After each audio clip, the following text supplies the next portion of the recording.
Hello, everyone, and welcome to another edition of Streaming Suggestions from SIF. I'm Dustin Casper, Educational Programs Manager, and I'm here with...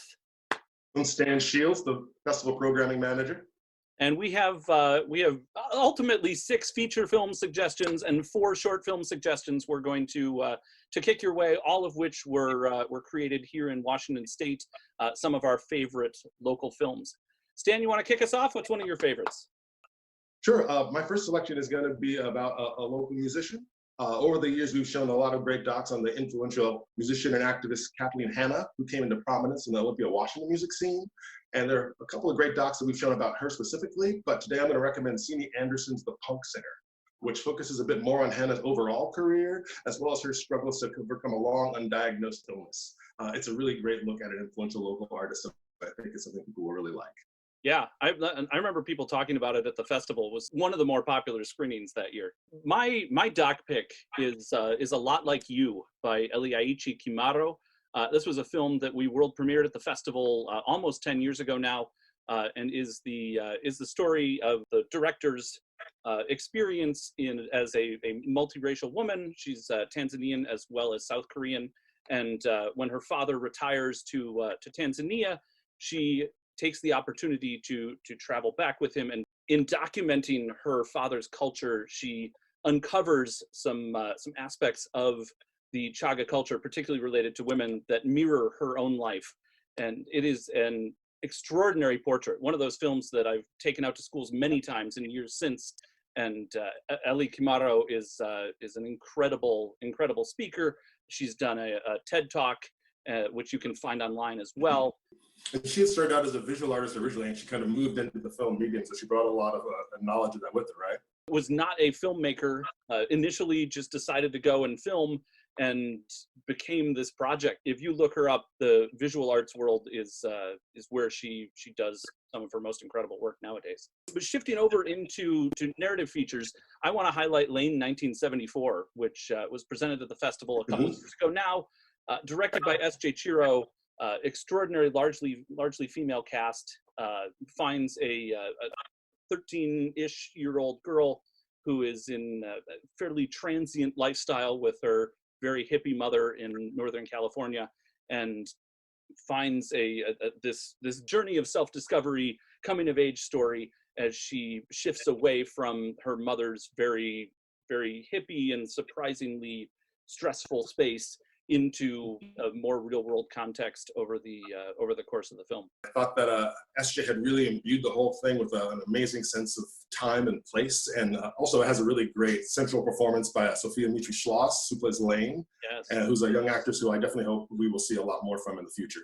Yeah, and she was in Megan Griffith's Sadie as well, another film you can catch online. Yes. Great young actress. I think I'd love to pivot at this point over to an altogether different kind of a coming-of-age film that you should check out, which is the sci-fi film Prospect, which is directed by Chris Caldwell and Zeke Earl. In the film, it's a father-daughter mining team who is traveling through space to the forest of a distant moon, where they're going to unearth a massive deposit of rare gems. But when they arrive, they quickly discover they're not the only gem hunters in the forest, and they are forced to fight for their own survival by the end of the whole process. It's got a really great futuristic yet broken down aesthetic at the same time, and it features a lot of really intriguing performances, including one really great one from Pedro Pascal, who is known to a whole new group of sci-fi fans now as the lead actor in The Mandalorian. Incidentally, that did start out originally as a short film that they created, a small piece of that film, and then they later expanded it into being a full feature. I think that is a great opportunity for us to maybe talk a little bit about some of the great local shorter form options we have available for streaming right now. The first one I want to highlight is a film called Hageraseb, which is directed by Zia Moharjajasbi. And it is a really amazing portrait of Yesler Terrace, where a young boy and his friend are on the hunt for some batteries for his Casio keyboard, in which he wants to get these batteries so that his brother, who's leaving for the Horn of Africa in the morning, can give him one final music lesson. And it is it's both this personal journey of a youth looking for something so that he can engage with his brother one last time, as well as a document of the Yesler Terrace area of the city. And the other short I want to showcase is called Anayun, Prayer for the Whale. Anayun is directed by Kili Yuyan. Kili is a photographer who has done a lot of work with National Geographic, but he went up to the Inupiaq indigenous tribe and documented a whale hunt, and ultimately the ceremony around what the whale means to that culture.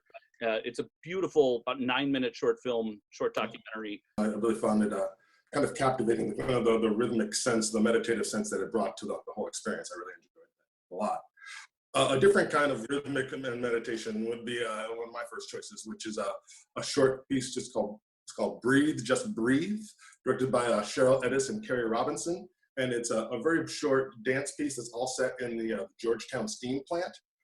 And inside of just a very strict locale, they have this really fascinating use of movement and space, and kind of the idea that both the dancers and the space itself are breathing. And I found it a really kind of captivating quick pop, and especially now that we're inside so much, I really enjoy moments that remind me to move. So it definitely is a thing that I suggest to people, just for a quick little flash of how you could be using spaces inside your own worlds right now. And while we're talking about shorter form works, I also want to talk a little bit about episodics. And I want to highlight the episodic series Strowlers, which is from the fine team at Zombie Orpheus. Strowlers is this fun, well-crafted fantasy series about a group of outcasts and activists and misfits who exist on the magical fringes of modern society. And it's really well thought through, and it's great performances. It features a ton of local theater actors who don't do as much film as some of the other film actors do, but they have a lot of access into this world, and I think it's a really great chance to see some other of the great performers who are out there. There's currently 3 episodes available, and I hear that there are 3 or 4 that are in post-production and are on their way soon. And one of the major themes of the series is about finding a community. And what's cool about Zombie Orpheus is that their creative process also matches that by providing kind of online shared cinematic universe where everybody can get together, participate in telling the stories. I also wanted to mention, I love Strowlers as well. It's such a great pick, Stan. One of the things I love about it, and the pilot episode was filmed here in Seattle, and features locations around town, but the additional films that they've been making are going around the globe to different cities, different urban centers, and telling these sci-fi oriented stories. I know they were in Mongolia with one of them. I think another one was in Ireland, if I remember correctly. One of the upcoming ones they filmed in Denmark and Copenhagen. We both picked some lesser known gems as a result, that seemed particularly outside the box fun picks. The one that I was thinking about and went like, God, it would be fun to go back and watch Zombies of Mass Destruction again. A fun 2009, one of the midnight-oriented movies. It is a zombie invasion in Port Gamble, Washington. It's a surprisingly engaging political satire of the. It takes place in 2003 with the invasion of Iraq having just happened, and a particularly xenophobic, perhaps, town where a young woman of Middle Eastern descent is returning home, and the fear that is associated with her that eventually doesn't matter when perhaps when the zombies start to attack. It's a lot of fun to check out. It has its tongue in its cheek, and is a wonderful little genre picture. Cool. Yeah, that is a really great film. I remember like the kind of buzz we had when we finally got that together and got an audience together to see that for the first time. That was really something special. My lesser known gem is going to be something that's a bit more following on the political side of that previous one. I recently was reading that Marshawn Lynch is back in talks about possibly returning to the Seahawks for the upcoming season, and it reminded me once again of David Shields' challenging video essay, Lynch, A History, which played as part of our alternate cinema program. And for those of you who aren't familiar with the alt cinema program, it focuses more on films that push the boundaries of conventional filmmaking, meaning it's not, in this case, a traditional sports documentary. Instead, Shields has kind of pulled together hundreds of clips of Lynch, both on and off the field, with pop culture images and occasionally graphic newsreel clips, to create a kind of cinematic thesis, proposing that Lynch's well-documented non-cooperative approach to interviews is more rooted in his deeply political beliefs than just obstinance. It's really kind of something special to see in terms of just the craft of it. Another programmer referred to it as a Godardian collage, aka a documentary without the slow parts, which I mention to David Shields, and David Shields was very appreciative of it, thought that was a very accurate assessment. Again, it is a challenging film, but if all this intrigues you, you might want to check this out. It's certainly a provocative and singular accomplishment by a local filmmaker. That's just a small taste of all the great local films that you can check out online right now. Thank you for joining us.